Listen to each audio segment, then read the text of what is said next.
A história desse livro não começa hoje, certamente. Aliás, não é obra só minha. Em parte tem meu filho, Diego, que fez as capas dos 7 volumes. Em parte tem o trabalho de Angélica, revisora, que consegue consertar meu pobre português. O trabalho de Ana Carmen de organizar, de dar um corpo, por ser a editora. O diagramador Novaes Neto. E também o auxílio inestimável e às vezes imponderável dos espíritos que me inspiram a escrever, embora a autoria, talvez de 80%, seja minha. E não digo isso com vaidade, mas com consciência de que as suas qualidades não devem ser suprimidas, nem sonegadas. Mas fazer esse livro, ou esta série, na realidade começou há cerca de 106 anos atrás. 1910. Vocês podem achar estranho como um livro tem uma história tão antiga. Mas se nós analisarmos que a vida continua, que o espírito é imortal, que as nossas tendências reaparecem a cada encarnação, então 106 anos não são absolutamente nada. Damos continuidade aos nossos objetivos. A cada etapa vivida, nós trazemos de volta projetos que iniciamos, processos que deixamos de executar por várias razões, necessidades kármicas. E esse é um dos projetos que eu estou dando continuidade nesta encarnação. A história humana é a história do espírito. São as vivências do espírito. A nossa história não começa numa vida. A história da humanidade não é aquela que está nos livros, não é aquela que é contada nos filmes, na televisão. É a história viva que está na mente de cada ser humano. É possível ouvir o lamento e o choro daqueles que no passado deram o seu suor, se sacrificaram, choraram por uma vida melhor. É também possível sentir as emoções daqueles que levantaram bandeiras de justiça, de paz, e que foram sacrificados pelo julgamento coletivo como se fossem loucos, inconsequentes. Mas o lamento deles ecoa no inconsciente de cada um que viveu e que construiu a história da humanidade. E se recuarmos mais longínquamente, vamos enxergar-nos no homem das cavernas, que procurava o abrigo, que procurava a comida, Em cada um de nós, isso está presente.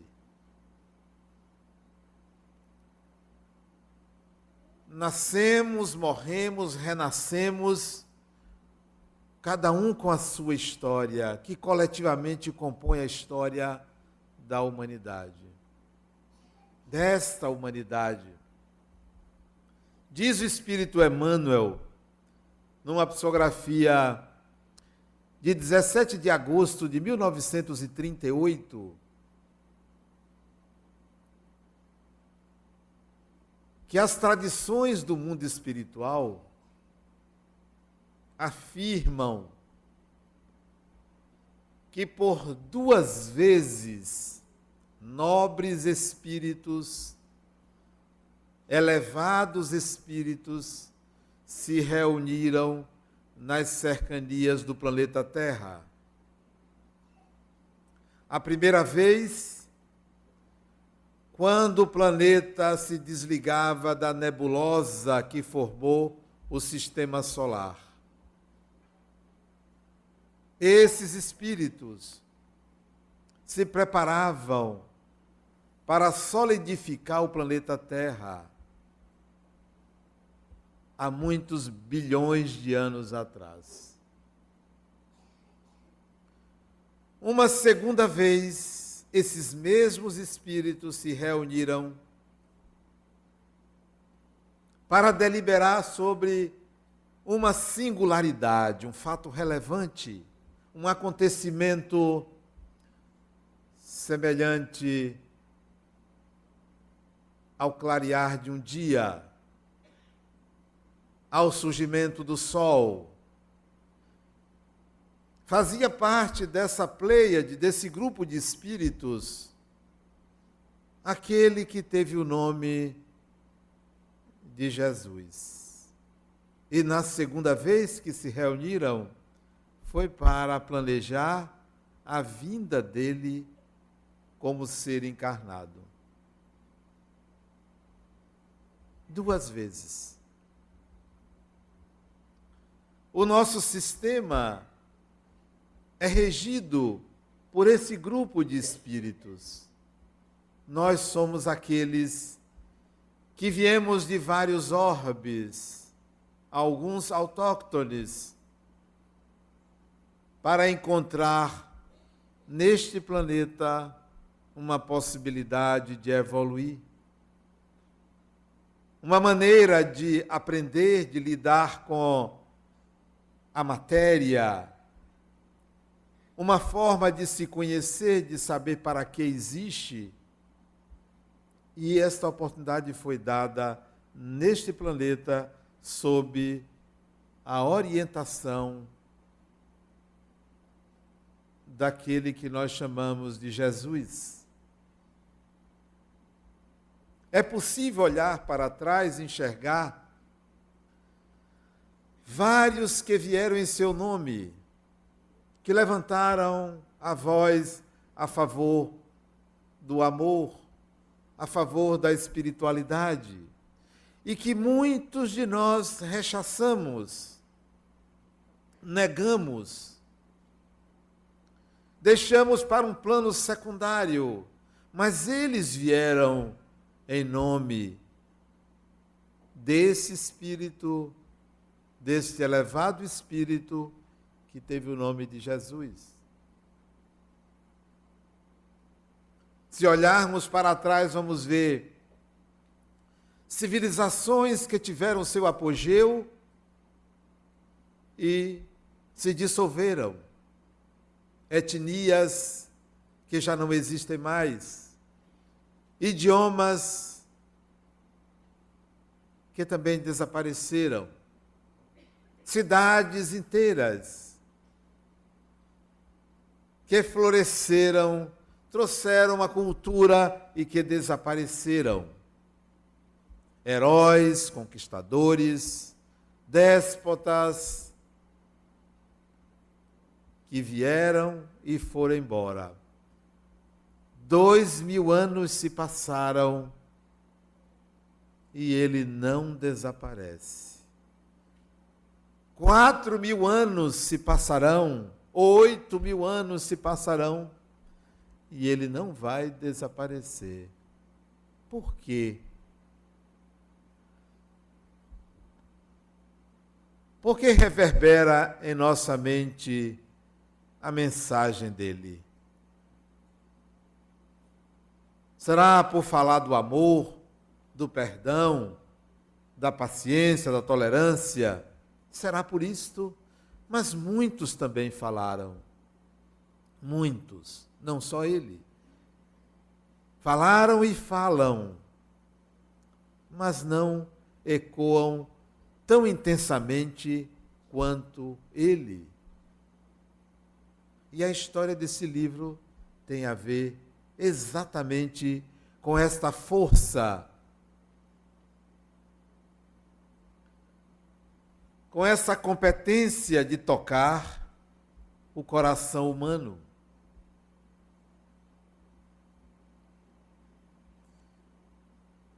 E lá naquela época, 1910, eu escrevia sobre isto. Escrevia um livro e fazia palestras analisando o psiquismo humano, a psicologia, separando o que era sobrenatural do psicológico e colocava que o psicológico prevalecia sobre aquilo que era chamado de espiritismo. E ali adquiri um compromisso de hoje falar sobre a ascendência do espiritual sobre o psicológico, de inverter o que houvera dito há 106 anos atrás. Mais ainda, 7 anos depois, 1917, publiquei um livro cujo nome Jesus o Cristo, a luz da psicologia. Esse livro tratava de uma análise dos evangelhos, buscando o aspecto psicológico da mensagem de Jesus. E para complementar esse trabalho, há 4 anos atrás iniciei a escrever um livro, Jesus, o intérprete de Deus, analisando a mensagem de Jesus à luz da psicologia e do espiritismo, buscando um casamento desses dois saberes, dessas duas dimensões. É o espírito continuando a sua tendência, fazendo a sua busca. Vocês podem me perguntar, como você sabe disso? Eu não sabia. Não me disseram. Não encontrei isso escrito em livro nenhum. Simplesmente eu me lembrei. Como quem lembra um feito que aconteceu ontem, hoje de manhã. Isto é tão vivo quanto o que eu fiz hoje pela manhã. Uma lembrança, um fato espontâneo, um acontecimento simples, sem transe, sem nenhum espírito me dizendo o que fui e o que fiz. Uma lembrança. Talvez pelo investimento da vida presente, no espiritual, de muitos anos. Talvez por ter feito um marcador espiritual. Faça um marcador espiritual. O marcador espiritual é uma assertiva do espírito quanto ao seu futuro. Farei isto na próxima encarnação. Farei isso. Nada me impediria de fazer isto. Porque só depende de mim. Não tem, talvez, é uma proposição da alma para a alma. Faça. Não perca tempo.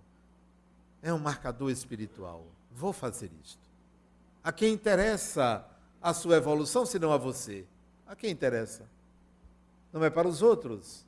Não é para ninguém a não ser para você e para Deus. Então, aconteceu de reencarnar com um propósito, com uma disposição, e que só se tornou possível graças às pessoas que se acercaram desse propósito, aos amigos, aos espíritos e a vocês. Simplesmente acontece. Uma encarnação é sempre melhor do que a outra. Sempre melhor. Por pior que você viva, você está vivendo o melhor da sua evolução. Por mais que você sofra, nada se compara ao que foi vivido. Nada se compara. É aqui, é hoje, é agora. Cada encarnação é sempre melhor do que a outra. A próxima será melhor ainda. Será sempre melhor. Por que então Jesus continua sempre vivo, sempre iluminado? Aonde ele tocou, que se torna inesquecível? A mim, inesquecível sempre. Se nós olharmos a trajetória desse espírito na encarnação como Jesus, vamos enxergar primeiro um judeu. Jesus não era cristão, era judeu. Um ser humano, uma encarnação masculina, uma irreverência fantástica, uma dificuldade de ser cordeiro muito grande. Um ser humano irreverente, instigante. Embora cada um faça uma imagem pessoal de Jesus, distancio-me para tentar enxergar o ser humano andando nas ruas de Jerusalém, andando nas praias do lago de Genezaré, um ser humano comum, sem nenhuma afetação, sem nada que o destacasse de outro ser humano, passava despercebido. Mas há quem o pinte colorido demais, iluminado demais, branco demais. Pessoa humana, pessoa comum. Se estivesse aqui agora encarnado, estaria sentado do seu lado, só se distinguiria se falasse. Aí você ia ver a diferença pelo conteúdo. Pelo conteúdo. Não pela altura da voz, pelo conteúdo. Então a primeira imagem de Jesus que eu gostaria que vocês fixassem é a do ser humano. Não ia chegar diante dele e se ajoelhar, porque não ia saber quem é. Não ia ficar cego, porque não ia ver nenhuma luz. Precisamos demitificar Jesus. Pessoa. Em segundo lugar, iríamos ver uma isca que ele lançou. Uma isca. Um aperitivo, um antepasto para marcar as pessoas, chamado essa isca, esse antepasso de milagres. Atraiu pelo milagre. Curou aqui um, curou outro, fez isso, fez aquilo. Então, todos queriam saber quem era esse indivíduo que manipulava a matéria, que alterava a ordem das coisas. Então nós vamos encontrar o milagreiro, o mágico, o capaz de mudar e transformar a estrutura das coisas. Então ele atraiu multidões por causa disso, não pelas palavras somente. Porque se fosse alguém só, cheio de palavras, seria um teórico. Ele precisava trazer a impressão, impressionar, e impressionou muito.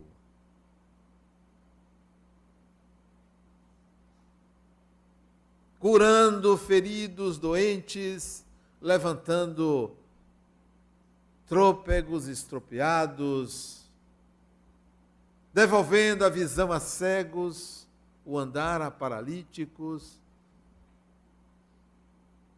trazendo à consciência os lunáticos, loucos, portadores de transtornos psíquicos. Ele, numa linguagem popular, pintou e bordou com milagres. Todo mundo procurava Jesus. Pergunto a vocês, se aparecesse alguém aqui, ali, na praça do antigo aeroclube, dizendo que curava dor de cabeça só em tocar, dores no corpo só em tocar no seu ombro, seria um desastre para os consultórios médicos. E se dissesse que cura depressão, então, era uma fila enorme, enorme, enorme. Depois ia perguntar quem era, o que é que tinha a dizer. Então, Jesus não deixou de fazer isto, não deixou. Então nós vamos encontrar o segundo Jesus. O primeiro, o ser humano. O segundo, o manipulador da matéria, o capaz de alterar a estrutura íntima da matéria. O dono de uma sabedoria acima do comum. E aí ele começou a pregar.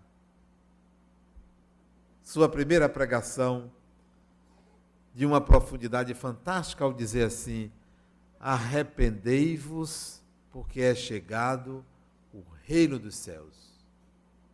Arrependei-vos, porque é chegado o reino dos céus.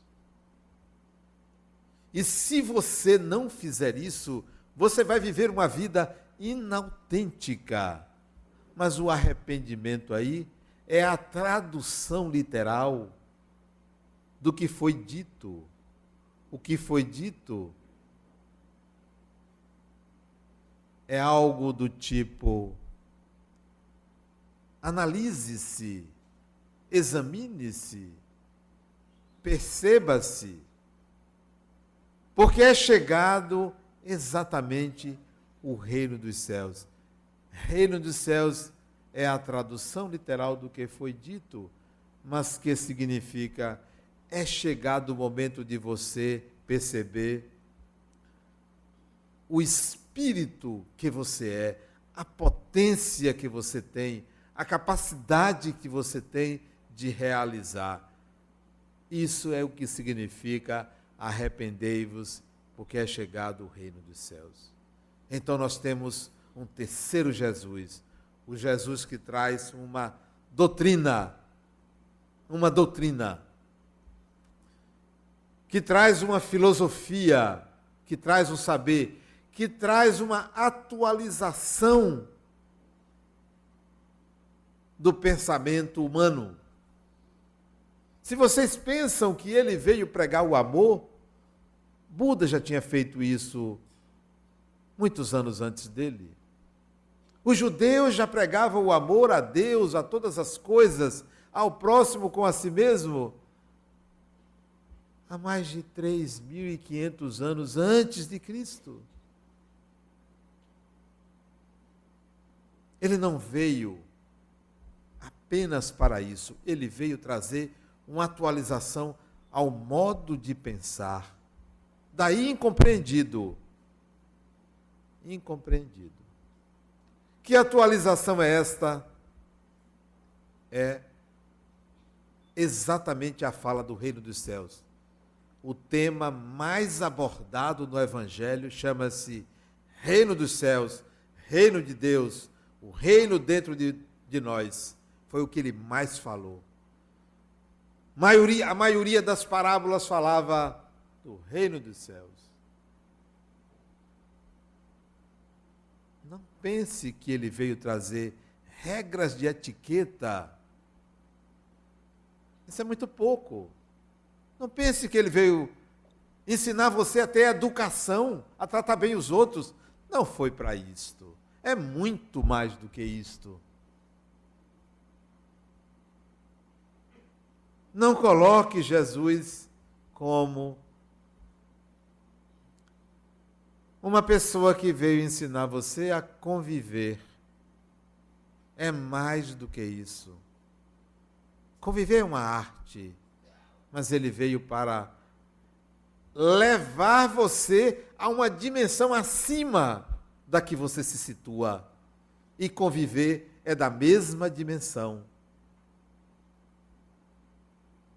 Esse é o terceiro Jesus. O da doutrina, reino dos céus. Um dia, ele acordou cedo, passou na casa dos seus colaboradores, apóstolos, e caminharam para a praia. E ele se sentou num barco e todos ficaram em pé na areia. E ele então disse assim: eis que o semeador saiu a semear. Começou a pregação daquele dia, numa manhã ensolarada. Eis que o semeador saiu a semear. Quem é o semeador? É você. É você que é o semeador. O que você semeia? O que você semeia? O que você semeia é o que você é.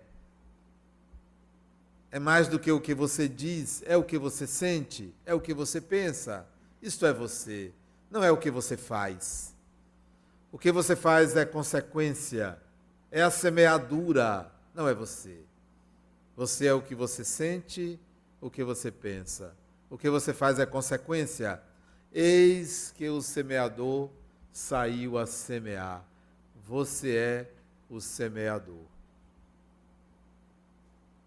E continua a pregação dizendo que algumas sementes caíram no chão e vieram os pássaros, logo comeram. Outras, ele lançou, o semeador lançou e caiu em cima de pedras. Como não tinha raízes, cresceu rápido e o sol queimou.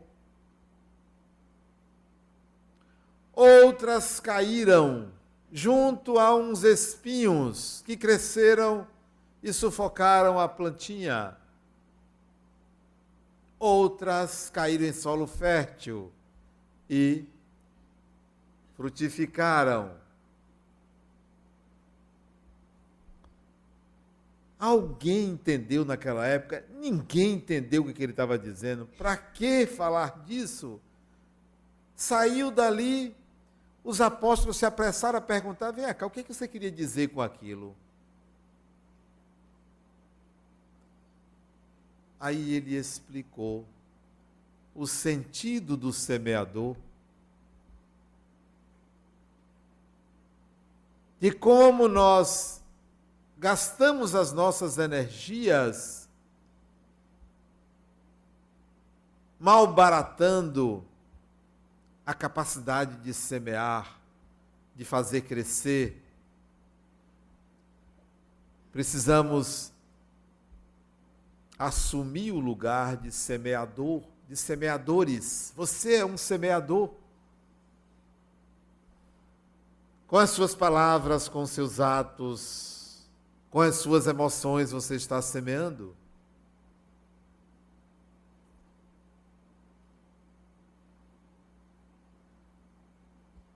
Escrever, Jesus, o intérprete de Deus, foi atualizar uma encarnação. Atualizar uma encarnação. É me lembrar que Jesus teve um significado na minha vida e esse significado não morreu, continua vivo. Veio o quarto Jesus. O primeiro, o ser humano comum. O segundo, o que fez os milagres. O terceiro, que trouxe uma doutrina. O terceiro era o semeador. O quarto, Jesus, perigosíssimo, que é o da maioria. Chama-se Cristo. O quarto Jesus foi o que fizeram dele. Transformaram Jesus em Cristo. Dogmatizaram as palavras dele. Fizeram nascer igrejas, monumentos, templos de pedra. Transformaram ele num fundamentalista. Assassinaram Jesus. Assassinaram Jesus. Fazendo nascer o Cristo.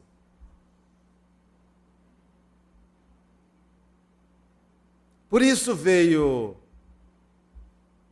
o sangue da Idade Média. Porque transformaram Jesus em Cristo. Porque lhe deram uma condição absoluta de ser Deus. Retiraram o caráter humano de Jesus. As suas palavras viraram leis, cujos intérpretes se beneficiavam dos significados, trazendo para si donos da doutrina de Jesus. Donos. Perigoso por causa disso, porque nos acorrentaram. Colocaram nossas mentes sobre o guante de um significado pobre, extremamente pobre. Quando Jesus é de uma riqueza humana e de uma sabedoria fantástica. Do arquétipo humano, transformaram Jesus num arquétipo na totalidade da palavra. Não, o arquétipo não pode ser visto. Não, Jesus não é o arquétipo. No máximo, uma imagem arquetípica. Surgiram os adoradores do Cristo. Distingam Jesus de Cristo.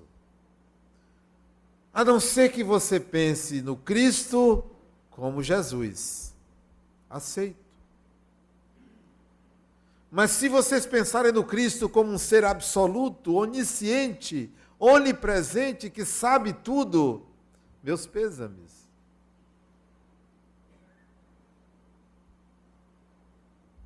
Que determina,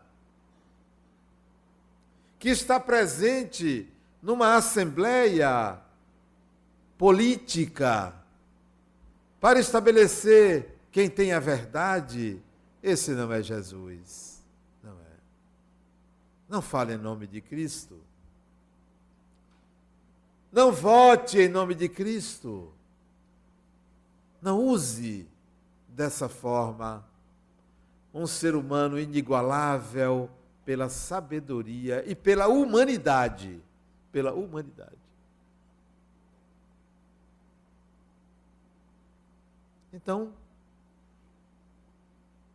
quando eu comecei a escrever Jesus, o intérprete de Deus, eu me determinei, eu vou fugir de uma interpretação clássica, crística.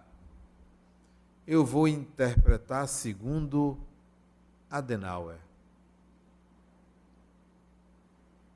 Somente isto, que podem ter certeza, é somente isto, não é para todo mundo. O livro contém o meu entendimento, portanto, fala para a minha própria alma.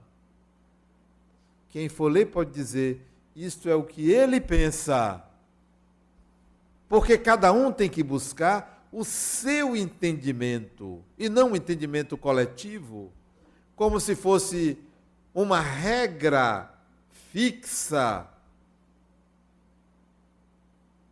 Eu fugi do quarto Jesus, porque ele tem características coletivas, rígidas, perfeitas. Imagine, você exigir de um ser humano perfeição. Olha que absurdo. Quem aqui pode dizer, eu estou perto da perfeição? Eu estou chegando lá. Isso gera culpa, isso gera sofrimento, isso gera decepção consigo mesmo. Gera a sensação de que você está à beira de um abismo. Não queira ser perfeito, queira ser humano.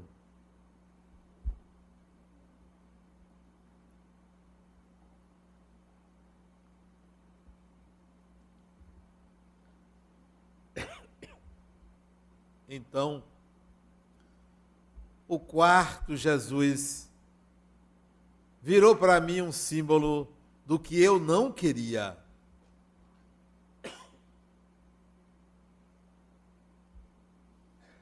Porque o que eu queria era o entendimento do significado profundo da mensagem, para que eu alcançasse em profundidade quem eu sou. E essa foi a proposta. Essa foi a proposta. Ao pegar um trecho do Evangelho de Mateus, Mateus 13, 3, capítulo 13, versículo 3. Eis que o semeador saiu a semear. Antes de escrever, acho que está no volume 4, isto, eu me perguntei, Adenauer, o que é que você sente quando você lê isto?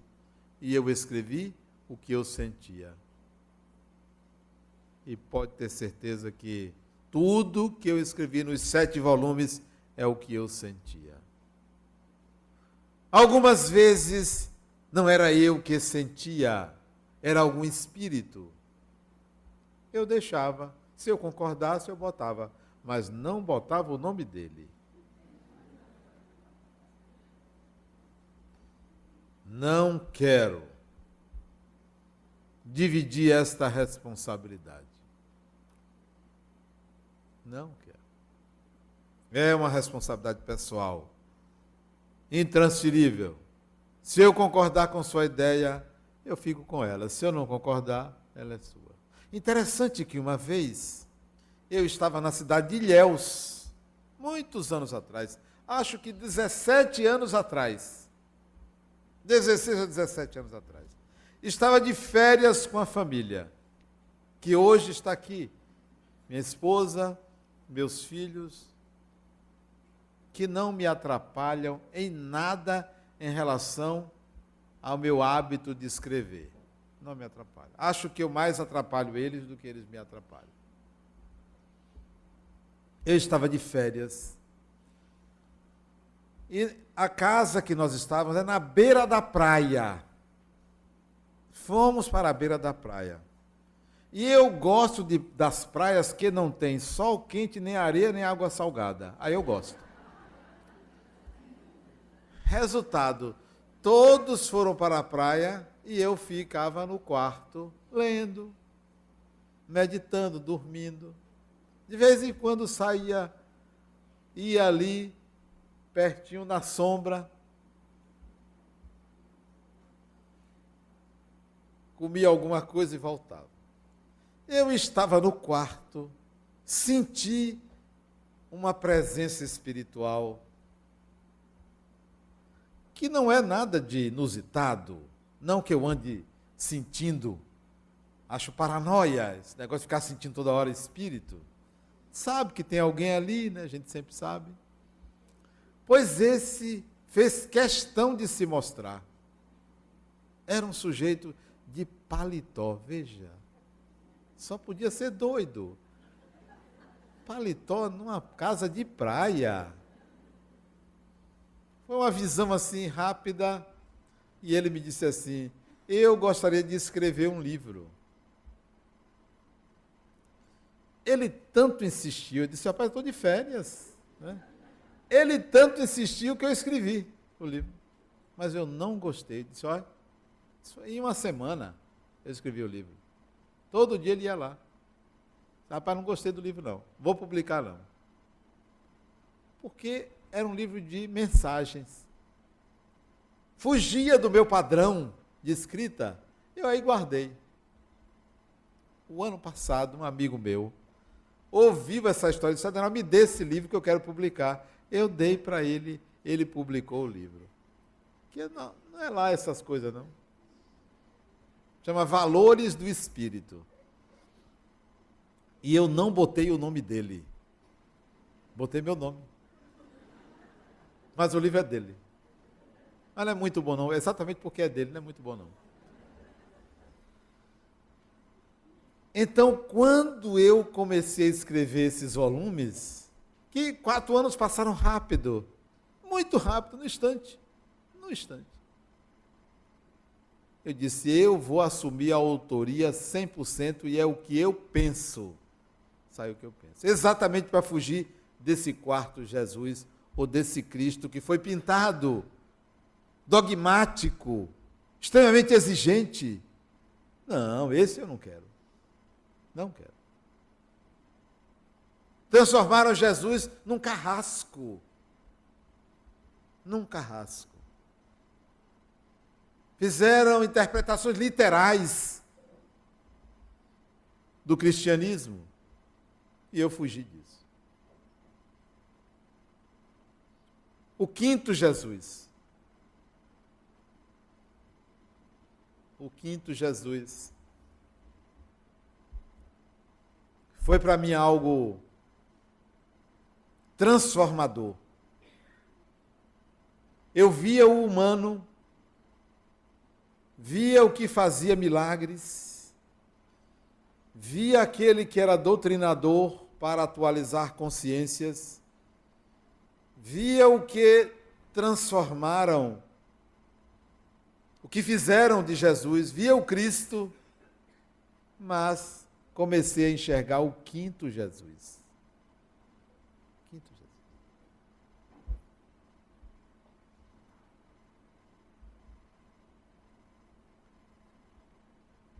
era algo de muito pessoal. Vocês devem lembrar de uma imagem que está no livro Paulo Estevão. Quem não leu Paulo Estevão? Quem não leu Paulo Estevão, levante o braço aí, por favor. Perderam boa parte da encarnação. Talvez uns 70% dela. O livro é impagável. É o melhor livro espírita que eu já li na minha vida, chama-se Paulo e Estevão. Saiam daqui e comprem o livro. Paulo e Estevão. Se não tiver dinheiro, pegue na bolsa do lado. Paulo e Estevão. Tome emprestado. Aumente o débito do cartão de crédito. Vale a pena. Paulo e Estevão. Tem uma imagem de Paulo e Estevão que eu acho fundamental e que foi útil para mim.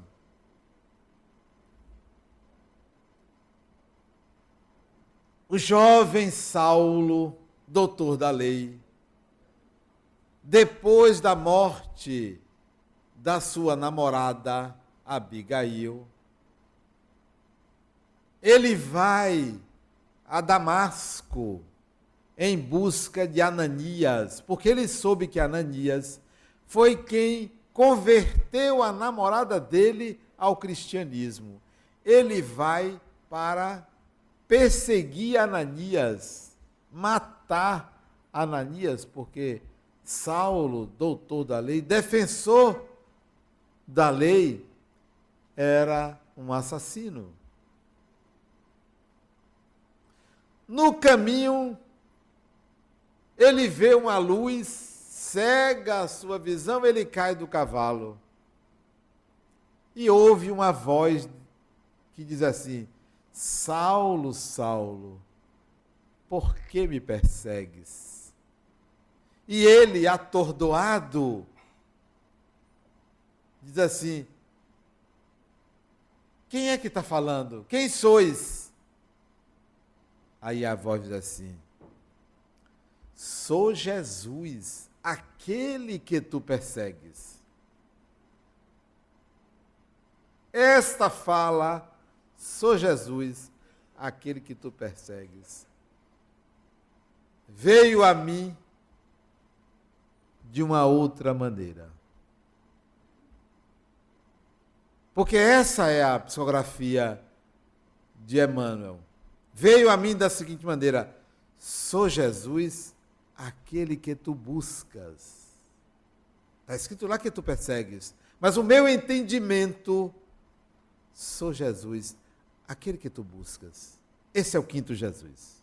É aquele que você busca. E a mim chegou um Jesus que eu busco, que eu sempre busquei,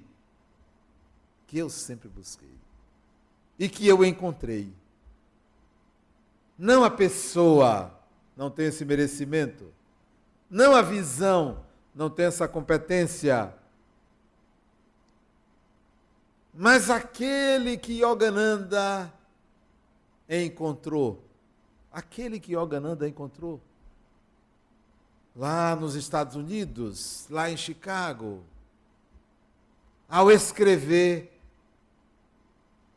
ao falar sobre a segunda vinda de Jesus. A segunda vinda de Jesus.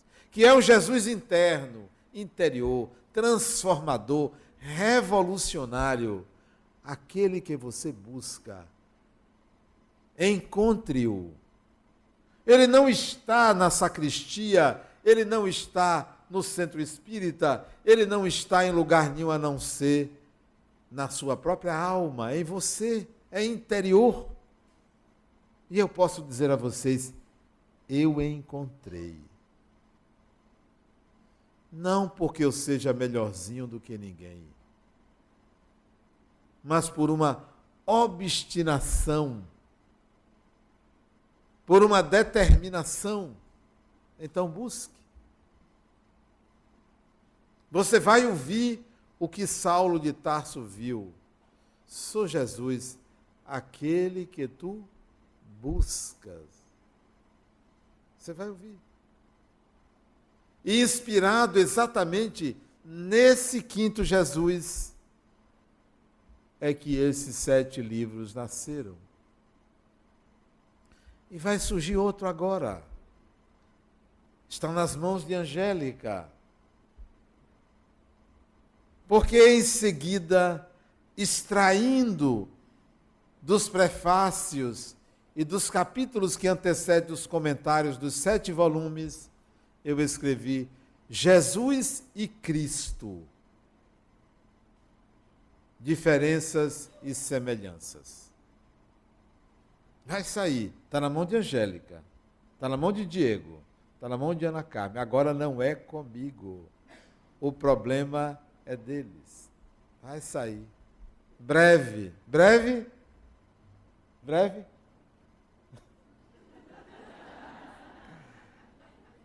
Que mico, né? Breve? Está na mão deles.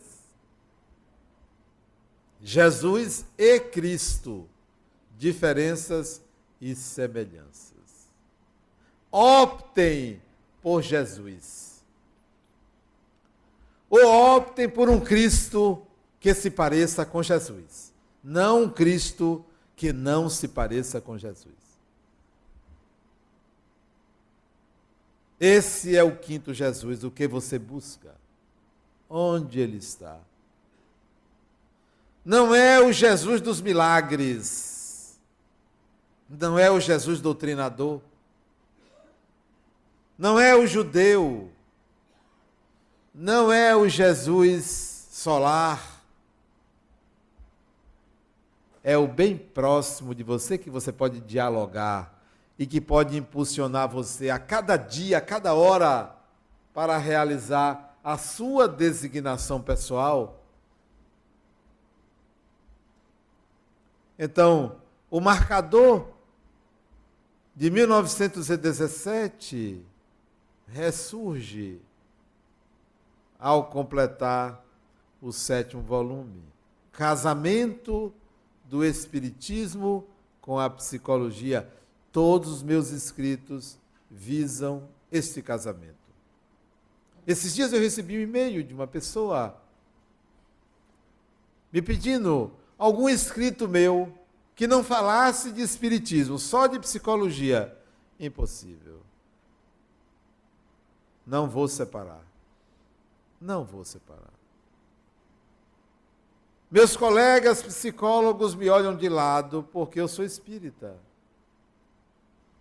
Alguns espíritas me olham de lado porque eu sou psicólogo. Quer dizer, eu ando no limbo, ali no meio, né? Navegando por essas duas fronteiras. Mas é da minha sina pegar 2 saberes que antes eram opostos e unir. Eu sou filho de um homem e de uma mulher cujas famílias eram inimigas, se matavam, ainda se matam. E eu sou filho do casamento de 2 famílias inimigas, Ferraz e Novaes. Nasceu essa figura belíssima. Então, minha fala é o casamento do espiritismo com a psicologia. O espiritismo veio atualizar a psicologia. A psicologia está a serviço de um espiritismo menos dogmático, sem o ranço místico de uma religião absoluta.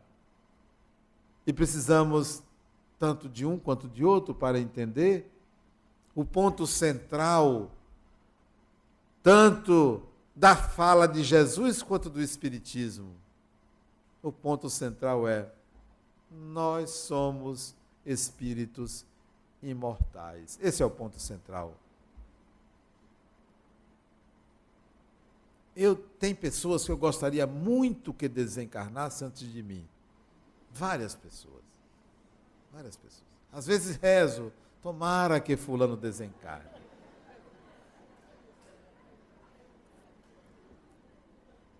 Sério, é desejo mesmo, assim, que a pessoa desencarne, né?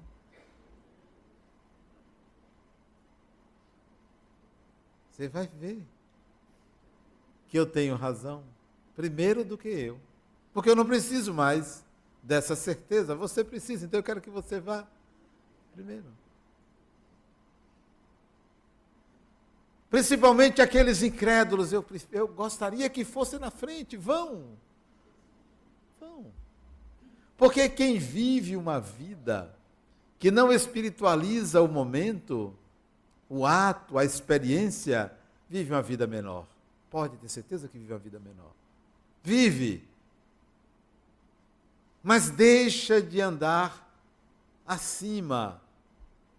Não entende a amplitude do significado de existir. Não entende. Vive a mesmice. Acorda todo dia objetivando diminuir o vermelho da conta ou aumentar os dígitos da conta.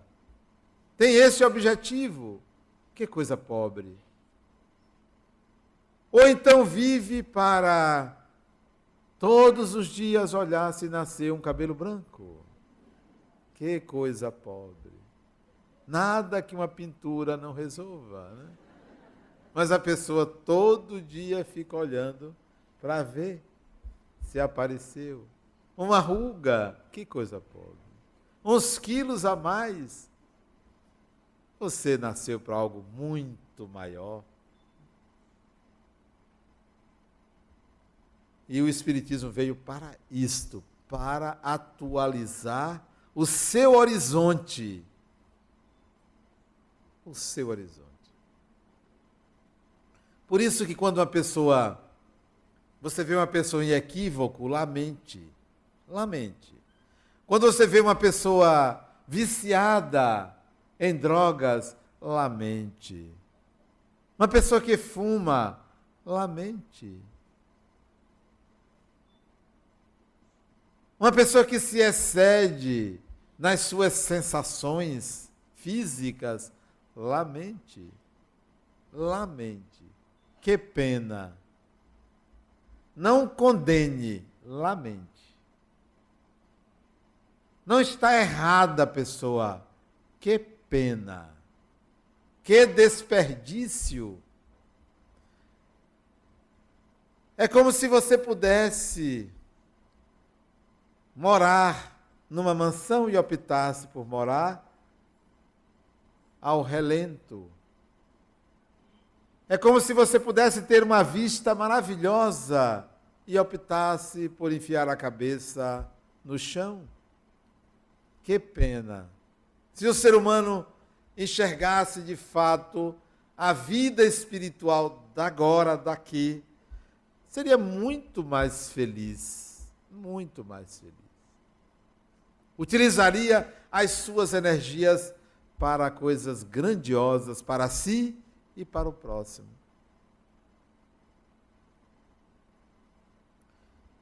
Fazer esse livro para mim foi um deleite.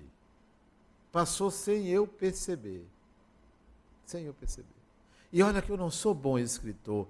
Eu escrevo para me liberar de um incômodo interno. Eu não escrevo para o leitor, por isso que meus livros não são muito lidos. Porque eu escrevo para tirar um negócio de dentro, parece um comichão. Sai desse corpo que ele não te pertence, né? Eu sou um escritor assim. Tentei uma vez fazer uma coisa assim, eu vou fazer um romance, não sai, porque não é da alma. Só sai temas assim como se fosse um professor. Mas é a minha tendência, e eu quero ser eu mesmo. Então, quem for ler vai enxergar a alma do escritor. Talvez se veja, talvez se perceba, mas vai saber quem é o escritor que escreveu, o que ele sente, o que ele pensa. Se no passado eu me distanciei do Espiritismo, no presente, o Espiritismo é uma namorada. É uma namorada. Não digo namorado, pode ser um namorado também, é um namorado. Né? É algo apaixonante, há um enamoramento daquilo que o Espiritismo oferece de entendimento da vida. Quando eu vejo pessoas que têm medo de espíritos, que ainda se questionam, será que é verdade, será que não é? Quando vem me perguntar, eu digo, morra, criatura.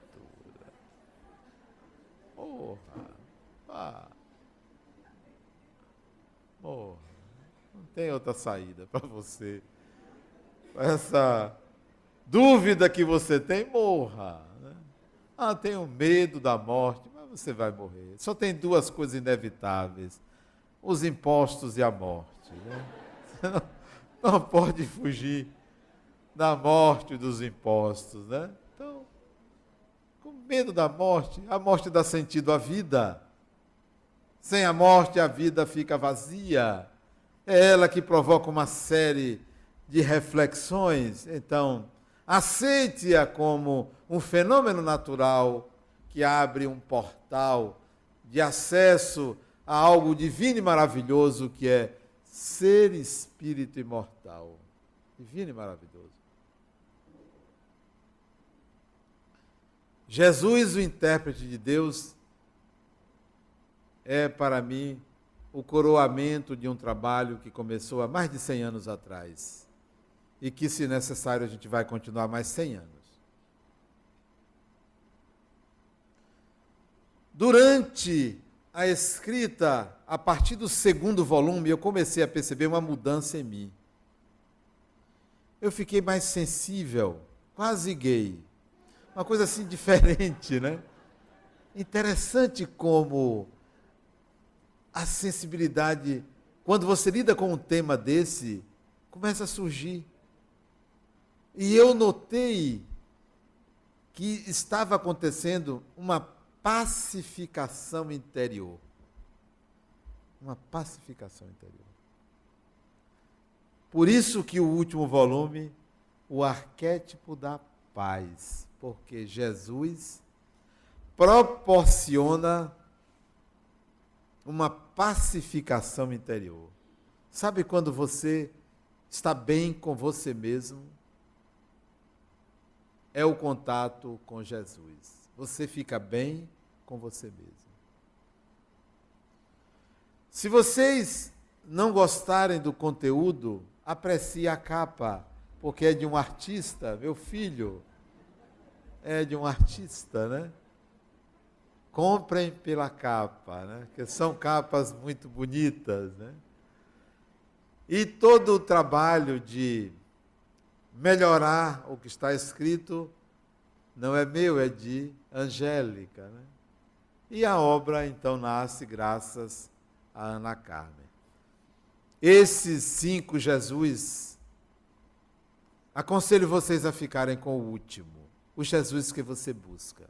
Não use para milagres, não queira se salvar com Jesus, não queira que ele resolva as suas vidas, queira conhecê-lo, queira se tornar seu amigo, porque ele é o arquétipo da paz. Muita paz.